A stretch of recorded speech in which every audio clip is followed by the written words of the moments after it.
Ici Paris, un Congolais parle au Congolais. Madame, Monsieur, peuple congolais civilisé, bonsoir. Le Parti congolais de Truand, le PCT, Parti congolais du travail, est furax après le député Joseph Kinubi Kiambungu. Ce député a récemment donné à Brazzaville, précisément le 14 décembre 2024, une conférence de presse au cours de laquelle il a anathématisé le bilan médiocre de Sassou Denis Mathurin. Sur le plan financier, nous faisons face à une crise financière qui s'est transformée en cessation de paiement. En effet, l'État congolais vit depuis le début de l'année 2024 particulièrement la plus grande crise financière de son histoire post-indépendance. Les finances publiques vont très mal sous l'effet conjugué du surendettement du pays et d'une gouvernance mal éclairée. Ce surendettement explique malheureusement aujourd'hui la multiplication des problèmes d'insolvabilité et de défaut de liquidité qui ont plutôt servi à enrichir les hommes du pouvoir et les écuries en vue de la conservation du pouvoir en se transformant en un état de fausse cessation de paiement. Cet état de fausse cessation de paiement a été voulu et préparé pour rendre les Congolais mendiants et nécessiteux, induisant ainsi l'accumulation d'impayés dans le règlement des créanciers et des salaires dans la quasi-totalité des secteurs publics de la vie nationale, à savoir l'Assemblée nationale, le Sénat, le gouvernement, la Cour constitutionnelle, la présidence de la République, la primature, les hôpitaux, le CHU de Brazzaville, l'hôpital assisté de Pointe-Noire, l'hôpital de Longili de Pointe-Noire, l'hôpital général de référence de Dolisie, l'hôpital Edith Lucie Bongo d'Oyo, l'hôpital de Makelekele, j'en passe. L'université Marien Ngouabi, par ailleurs en grève et sous menace d'une année blanche. Les mairies et les morgues de Brazzaville, Talangaï, Makelekele, Pointe-Noire, Centre-Ville, Tieté, Lumumba, Mvumvu, etc. Dolisie, Nkayi, Weso, Infondo, etc., etc.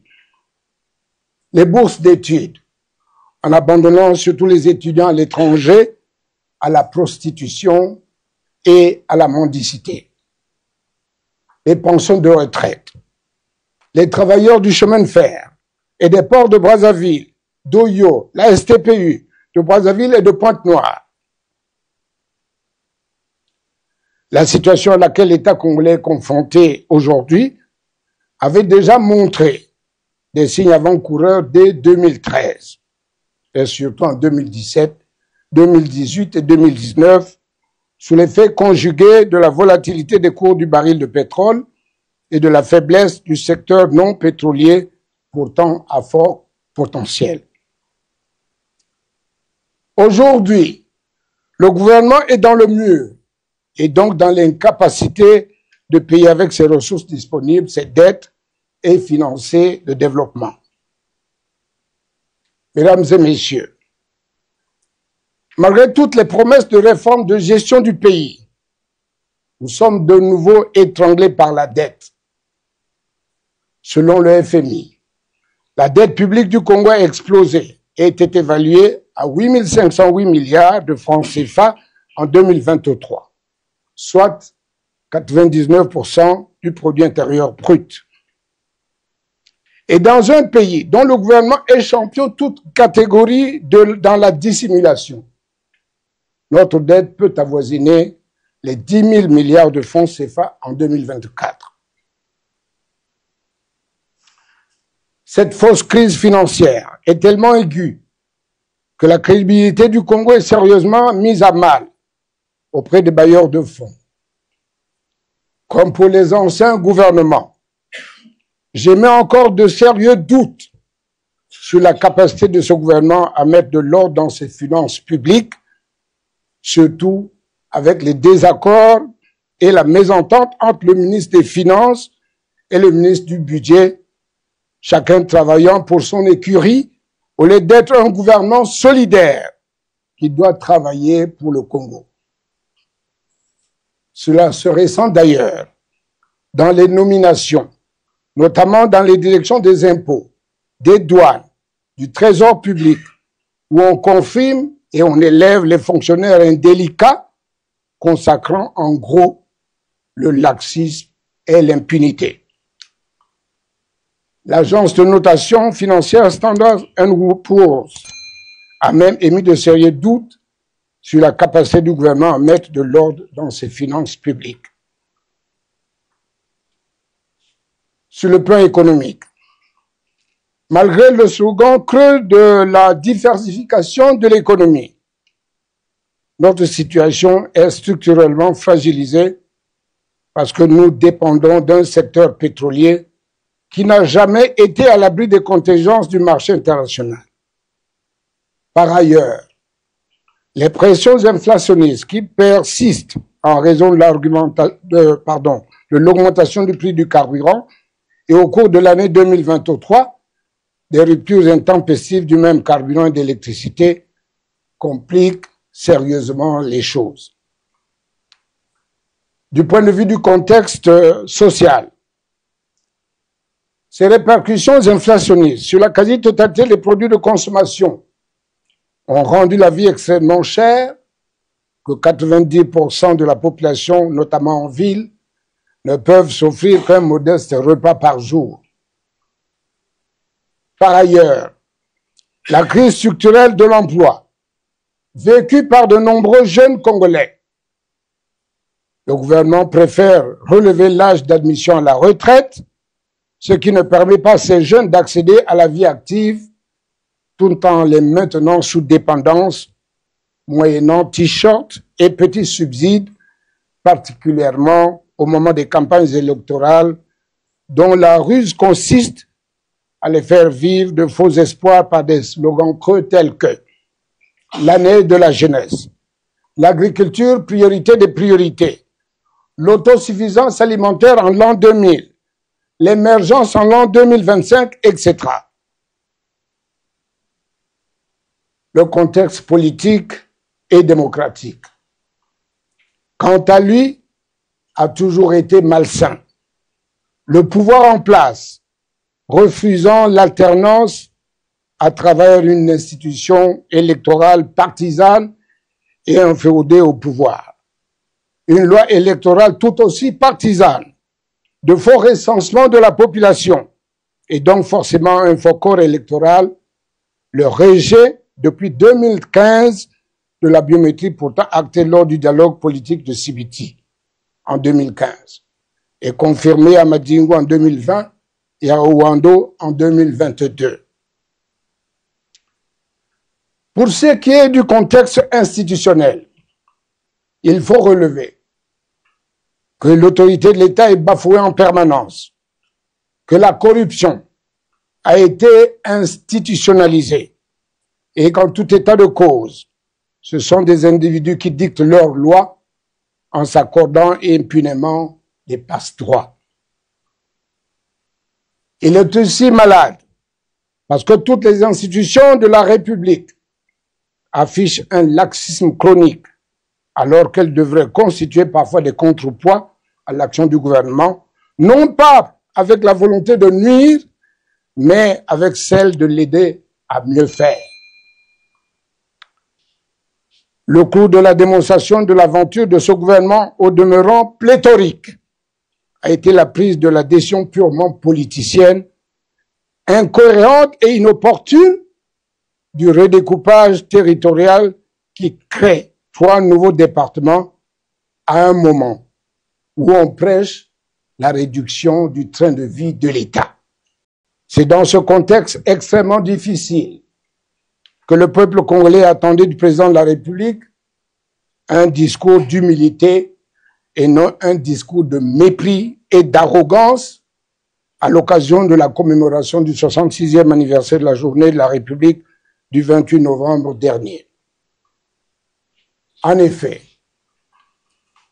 au lieu d'entendre un président en fonction faire le point de sa gestion avec les faiblesses et les limites d'une action humaine, le peuple congolais a plutôt assisté à la présentation d'un avant-projet de société d'un futur candidat à l'élection présidentielle de 2026, dans lequel il refait des promesses alors que celles des mandats passés n'ont jamais été tenues, notamment les 40 000 emplois jeunes par an, septennat 2002-2009, la construction du chemin de fer du Nord Congo, la diversification de l'économie, la construction de la nouvelle raffinerie de pétrole à Pointe-Noire, la construction des zones économiques spéciales, la construction d'un boulevard ou du boulevard énergétique, l'autosuffisance alimentaire en l'an 2000, l'année de la jeunesse, l'automaticité de la retraite et des pensions de retraite, etc., etc. Nous voyons d'ailleurs dans les rues et les ronds-points de Brazzaville, Pointe-Noire, Doli, Ouesso et autres, les photos et affiches d'une pré-campagne électorale.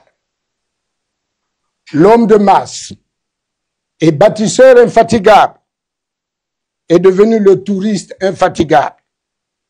Il dépense l'argent de la République dans ses voyages, les villégiatures et les fêtes de famille, qui finissent par ailleurs non pas des investissements productifs, mais des investissements de prestige comme les 2 tours jumelles, le Centre international de conférence de Kintélé, les palais présidentiels des chefs-lieux des départements, dans les chefs-lieux des départements, les aéroports, alors qu'il n'a même pas une petite compagnie nationale d'aviation. Que dire de la réaction abusive du Parti congolais du travail suite à la sortie médiatique du député Joseph Kinumbi Kiambungu, qui, il faut l'avouer, n'est pas passé par le dos de la cuillère. Au cours de ce point de presse, dont l'unique objet était de discréditer les institutions de la République et de s'en prendre maladroitement et directement au président de la République, son Excellence Denis Sassou Nguesso, qui conduit en toute responsabilité les destinées du peuple congolais, le député de Sibiti 2 a fait, selon lui, une analyse de la situation macroéconomique du pays qui serait gravissime à tout point de vue et de conclure à l'apocalypse. N'ayant que le ministère de la parole et non de l'action, Kinumbi Kiambungu use de sa position pour développer les propos discourtois à l'égard du président de la République par une attitude désinvolte caractérisée qui lui tient lieu de pratique politique. De toutes les avancées économiques de ces dernières années, municipalisation accélérée, cimenterie, zone agricole protégée, ZAP, infrastructure énergétique, la paix, les réformes en cours, etc., etc., eh bien, Kinumbi Kiambungu ne voit que les difficultés actuelles, omettant de jeter un regard sur les acquis positifs dans mes domaines, ce qui le maintient dans un aveuglement haineux. Dans ses élucubrations, il oublie crânement que les difficultés conjoncturelles de la République du Congo ne lui sont pas propres et touchent également d'autres pays de la sous-région. Ce monsieur, bien connu des Congolais, chassé de son ancien parti pour intégrisme, comptable de la chute de la banque commerciale congolaise BCC, et qui, après les tristes événements, a cru devoir se faire une virginité politique en se confinant dans un micro-parti ethnique appelé la Chaîne. Son seul objectif est de se battre à chaque fois pour une sinécure à l'Assemblée nationale et croit aujourd'hui se muer en donneur de leçons. Ce monsieur, toujours lui, président du parti La Chaîne, qui, 20 ans après sa création, est resté un parti bébé à l'ombre de lui-même, profite de l'ouverture d'esprit du Parti congolais du travail pour conserver sa position acquise. Cet éternel candidat malheureux à l'élection présidentielle n'est ni plus ni moins qu'un véritable touriste électoral. Le secrétariat permanent du bureau politique du comité central du Parti congolais du travail, appréciant cette sortie médiatique imprudente, dénonce cette fuite en avant d'un député qui avait pourtant l'opportunité de se prononcer lors de l'examen des dossiers importants de gouvernance en sa qualité de deuxième secrétaire du bureau de l'Assemblée nationale. Bien au contraire, sa productivité à l'Assemblée nationale est quasiment nulle, avec 0 proposition de loi en 22 ans de vie parlementaire. Que dire? Eh bien, rien de nouveau sous le soleil. Toujours ce langage immature du PCT pour se donner les moyens de pouvoir guillotiner un adversaire politique. D'ici là, vous verrez que la justice aux ordres va prendre le relais pour mettre en difficulté ce député qui pourtant n'a fait que dire la vérité sur l'état réel de la nation.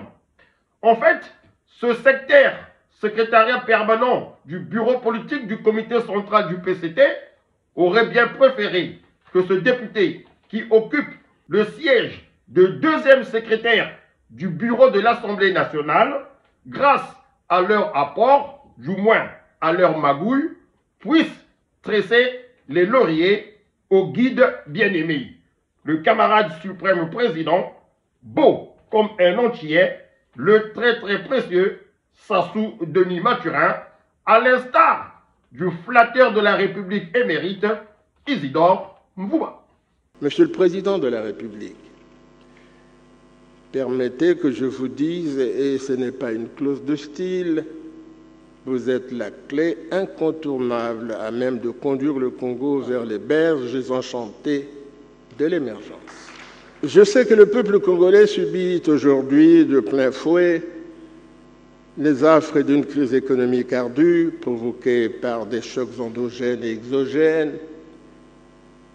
Mais j'ai compris qu'à la réalité, surtout après vous avoir écouté, qu'il s'agit d'une situation conjoncturelle dont les taux se desserrent peu à peu. Le peuple congolais vous en est reconnaissant et les parlementaires que nous sommes s'obligeront à relayer avec ferveur votre message auprès du peuple souverain à travers toute la République. C'est raté. Le député Joseph Kinoubi Kiambungu s'est refusé en cette année finissante d'être un joueur de flûte qui en s'en serait idiotement le responsable de la banqueroute du Congo-Tricheville, anciennement Brazzaville. Et Bébio, à très bientôt. Joyeux Noël à tous.